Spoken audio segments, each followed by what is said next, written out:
Faith is an experiential reality, therefore, it cannot be defined absolutely in words. My dear sisters and brothers, I'd like to share a few insights based on the first reading on the concept of faith, because we heard about Abraham, the father of faith. Today's responsorial song, the response was, "The Lord remembers His covenant forever." But unfortunately, we don't remember that God remembers His covenant forever. Covenant means promise. When God promises something to someone, He always remembers.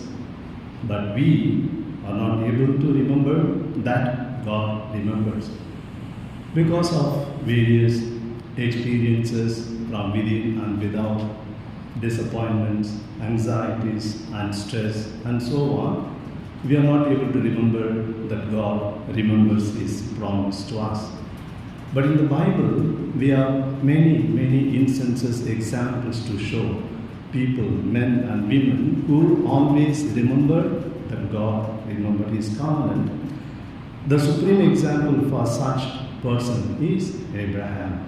And today's first reading, God tells Abraham, "So far you are Abraham, I will make you Abraham." What's the difference between these two names, Abraham and Abraham?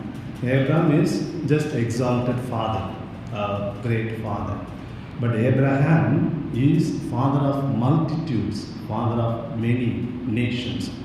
So God is telling him, "I will make you the father of many nations." But when the promise was given, how old was Abraham? Sorry, Father, we are not there that time. He was 75. Anyone would easily doubt, I am 75, not just one child. Many nations I will become father. And his wife Sarah was 65, 10 years younger. And actually when he got the child, Isaac, he was 100 years old. Wife, 90 years old. So humanly speaking, it was not possible. You medical people will know, 100 years old man, unless he freezes his sperm and egg and all, that's another story. And to produce a child at that advanced stage, it was possible for him. And all these 25 years, Abraham remembered that God remembers His promise. Whereas you and I, perhaps would have forgotten. Oh my God, God told me so many weeks, so many months, so many years, God must have forgotten. And even we would forget that God also promised. But Abraham remembered. That is because the deep faith that he has. We have heard so much about faith. We are speaking so much about faith. But what is faith? In the final analysis, there cannot be any absolute definition for faith, because faith is an experiential reality. Like any experience for that matter, it cannot be defined. What is love? What is friendship? What is loyalty? We may give instances of loyalty, we may give dimensions of love, but what love is, we cannot define. Similarly, faith also cannot be defined. I always give this analogy. I equate faith with the spectacles. Good that most of you are wearing spectacles. It's easy to understand. When a person wears a spectacle, the person never looks at the spectacle. We always look through the spectacles. If I'm always looking at the glass, I will never be able to read. I read the text through spectacles. Similarly, any event can be looked through the eyes of faith.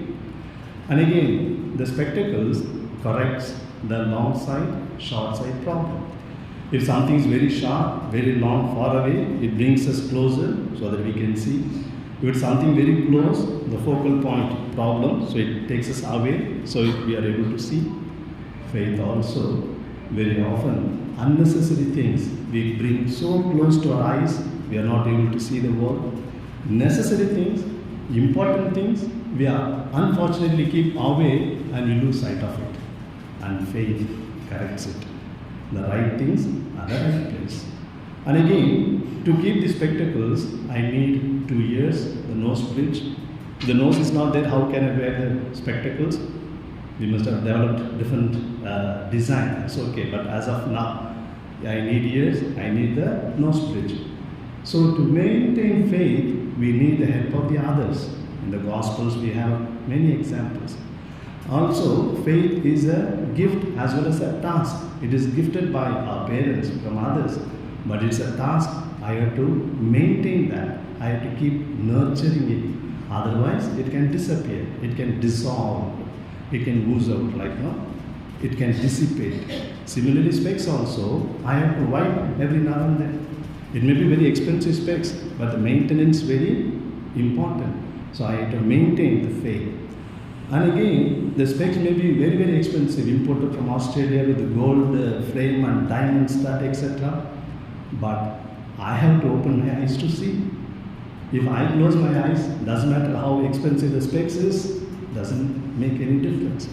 So it's finally I who have to make the decision to look through the specs. And finally, my dear friends, when you use the spectacles for a long time, it becomes an extension of my eyes. It becomes part of myself.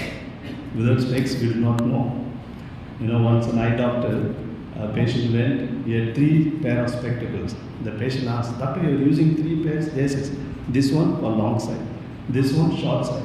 What about the third one? If I wear the third one only, I will know where are the other 2 specs I can make out." So in order to see some things, we need the specs.